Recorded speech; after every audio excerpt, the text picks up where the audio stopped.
जय गौ माता, जय गोपाल। गाय वो अच्छी होती है जो ज़्यादा दूध देती है, या गाय वो अच्छी होती है जो ज़्यादा समय तक दूध देती है? अक्सर हम उस गाय को अच्छा मानते हैं जो ज़्यादा दूध देती है, क्योंकि पूछने वाला अक्सर यही सवाल करता है कि आपकी गाय कितना दूध देती है। अगर जवाब देने वाला ये कहे कि मेरी गाय तो 20 लीटर दूध देती है या 25 लीटर दूध देती है, तो स्वतः ही हमारे दिमाग में ये पिक्चर बन जाती है कि इसकी गाय तो बहुत अच्छी है। लेकिन क्या उसके इतना कहने से वो गाय अच्छी हो गई? आइए इस विषय को आज विस्तार से जानने का प्रयास करते हैं। हम गाय के अच्छी या बुरी होने के ऊपर विचार नहीं कर रहे। गाय तो हमेशा ही अच्छी होती है, चाहे वो दूध कम दे या वो ज्यादा दूध दे या वो दूध ना दे, गाय तो अच्छी ही होती है। लेकिन इस वीडियो में हम दूध से संबंधित बात कर रहे हैं, तो यहां हमें अच्छी शब्द यूज करना पड़ रहा है। गाय अच्छी है या नहीं है, इसके लिए उसके एक ब्यात के टोटल दूध को देखा जाता है। यहाँ पर जो मान्यता है वो 305 दिन की गई है। मान लीजिए आज गाय ब्याई है, ब्याने के 305 दिन तक जितना वो दूध देती है उसे एक ब्यात का दूध माना जाता है, और इसे 1 लैक्टेशन भी बोला जाता है। गाय अगर 360 दिन दूध दे या वो 400 दिन दूध दे, तो जो माना जाएगा वो सिर्फ 305 दिन का दूध ही माना जाएगा। कैलकुलेशन 305 दिन के आधार पर ही होगी। मान लीजिए आज गाय ब्या गई है, तो ब्याने के 20-30 दिन तक वो 25 किलो दूध देती है। लेकिन 50-60 दिन के बाद अगर वो गाय 12 किलो दूध पे आ जाती है, तो हम दूध के लिहाज से उस गाय को अच्छी नहीं कहेंगे। गाय बेशक 14 किलो दूध ही क्यों ना दे पूरे दिन में, लेकिन वो अगर धीरे धीरे नीचे आती है तो उसे हम अच्छी गाय की श्रेणी में रखेंगे। आइए इस बात को हम एक ग्राफ के माध्यम से समझने का प्रयास करेंगे। अब स्क्रीन के ऊपर आपको एक ग्राफ दिखाया जा रहा है, उसे बड़े ध्यान से देखें। हमने यहाँ पर 2 गाय ली हैं, एक का नाम है सीता, एक का नाम है गीता। आइए पहले गीता के ग्राफ को देखते हैं। गीता ने ब्याने के 15 दिन तक एक दिन में 22 किलो दूध दिया, लेकिन गीता जब 50वें दिन में गई तो उसका दूध 22 किलो से 15 किलो पे आ गया। और जब गीता ने 100 दिन तक दूध दिया तो दूध 11-11.5 किलो तक आ गया था। और जब 150 दिन हो गए तो वो 9 किलो पे आ गई, और 200 दिनों बाद वो 6.5 किलो पे आ गई, और 245 दिन बाद वो 4 किलो पर आ गई। उसने अपने 305 दिन पूरे नहीं किए। ये हम बात कर रहे थे गीता गाय की। अब हमारे सामने है सीता नाम की गाय। सीता जब ब्याई तो ब्याने के 15 दिन तक इसने 14 किलो दूध दिया एक दिन का, और जब ये 50 दिन पर गई तो इसने 16 किलो दूध दिया।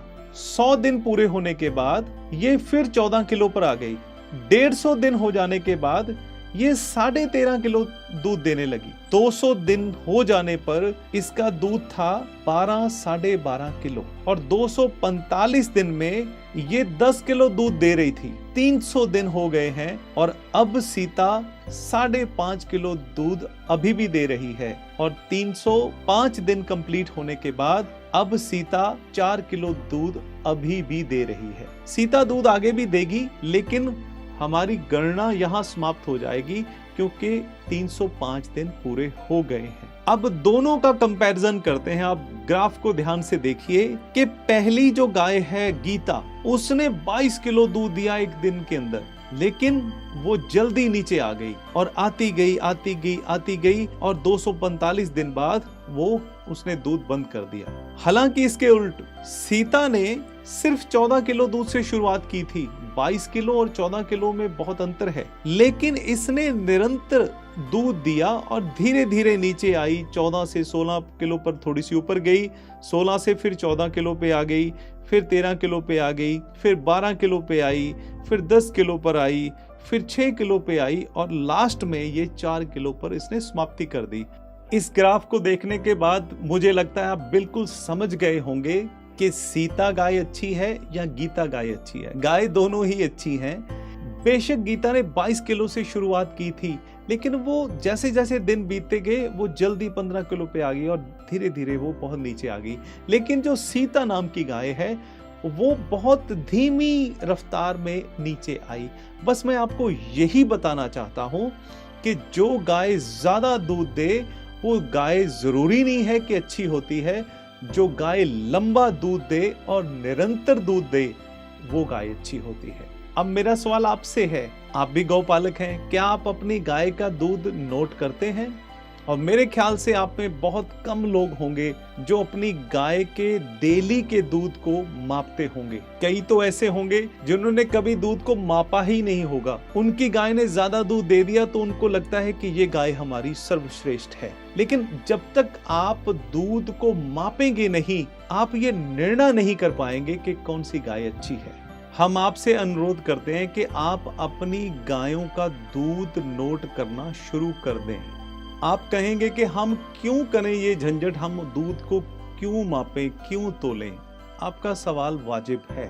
और हम आपको क्यों कह रहे हैं कि आपको दूध तोलना चाहिए, दूध का माप करना चाहिए? क्योंकि मान लीजिए आपके पास 10 गाय हैं, तो आपको कैसे पता चलेगा कि मेरी कौन सी गाय दूध में सर्वश्रेष्ठ है? सीधा सा गणित है कि हमें सभी गायों का दूध नोट करना होगा, फिर ही हम एक निर्णय पे पहुंचेंगे कि मेरी ये गाय अच्छी है। अगर आप दूध बेचकर अपना जीवन यापन कर रहे हैं, आपकी आजीविका ही दूध पे चल रही है, तो फिर तो ये बहुत जरूरी हो जाता है कि आप अपनी गायों का दूध मापें, तोलें और नोट करें। क्योंकि अगर आपकी गाय बहुत जल्दी दूध कम कर देती है तो वो आपके बजट को प्रभावित करेगी, इसलिए भी ये जरूरी हो जाता है। और इसके साथ ही दूसरा पक्ष जुड़ा हुआ है कि जब आपको ये पता लग जाता है कि मेरी ये गाय बहुत अच्छी है, तो आप नस्ल संवर्धन के लिए, आप नस्ल सुधार के लिए उसका बछड़ा प्रयोग में लेकर आएंगे। ये कब पता चलेगा? जब आप दूध को मापेंगे।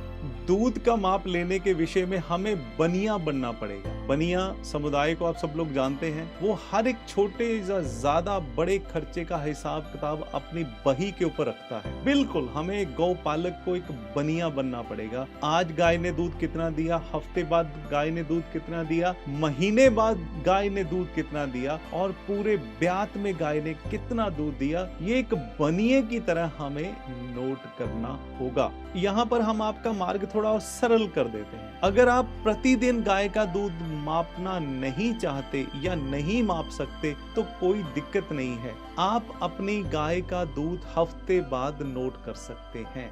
अगर आप एक हफ्ते बाद भी दूध नहीं नोट कर पा रहे या नहीं कर सकते तो कोई दिक्कत नहीं है, आप 15 दिन बाद तो नोट कर सकते हैं। अब मैं 15 दिन बाद नोट करने के लिए क्यों कह रहा हूँ? क्योंकि 15 दिन बाद जो गणना आएगी मापने के बाद दूध को, उसको पिछले 15 दिन से मल्टीप्लाई कर देना है, तो आपके पास एक एवरेज मिल्क आ जाएगा कि मेरी गाय ने पिछले 15 दिनों में कितना दूध दिया है। और नेक्स्ट 15 दिन बाद जब आप गणना करेंगे तो आपके पास गाय के एक महीने के दूध की पूरी पिक्चर सामने होगी। और ऐसे 15-15 दिन नोट करने के बाद 305 दिन का पूरा ग्राफ आपके सामने आ जाएगा। वो होगी आपकी गाय की सही तस्वीर। फिर आप कैलकुलेट कर पाएंगे कि मेरी ये गाय अच्छी है, इस गाय ने थोड़ा कम दूध दिया है, इसने तो बहुत अच्छा दूध दिया है। फिर ये पिक्चर आपके समक्ष आ जाएगी।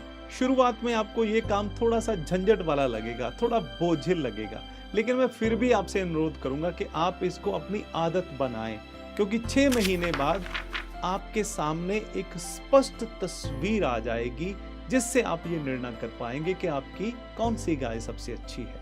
ये भी हो सकता है कि जिसको आप बहुत अच्छी गाय कह रहे हैं वो चौथे या 5वें स्थान पर आ जाए, और जिसे आप बिल्कुल निम्न स्तर की गाय समझ रहे हैं वो प्रथम स्थान पर आ जाए। लेकिन ये आएगा कैसे? गणना से पता लगेगा, दूध के मापने से पता लगेगा। दूध मापने से आपका आर्थिक लाभ भी होगा। आप कहेंगे वो कैसे? वो ऐसे कि जो आपकी सबसे अच्छी गाय है वो भी उतना ही चारा खा रही है, और जो निम्न स्तर की गाय है, जो कम दूध देने वाली गाय है, वो भी उतना ही चारा खा रही है। तो इसलिए आप प्राथमिकता उस गाय को देंगे जो गाय ज्यादा दूध देती है और लंबा दूध देती है और चारा उतना ही खाती है। इसलिए आपका बजट जो है वो प्रभावित नहीं होगा। तो क्या आप अपनी गायों का दूध नोट करना शुरू करने वाले हैं? मैं आपसे ही पूछ रहा हूँ, क्या हमारी वीडियो देखने के बाद आपको ये मुद्दा समझ लग गया है? मैं आपसे उम्मीद करता हूँ कि आप आज से ही अपनी हर एक गाय का दूध नोट करना शुरू करने वाले हैं।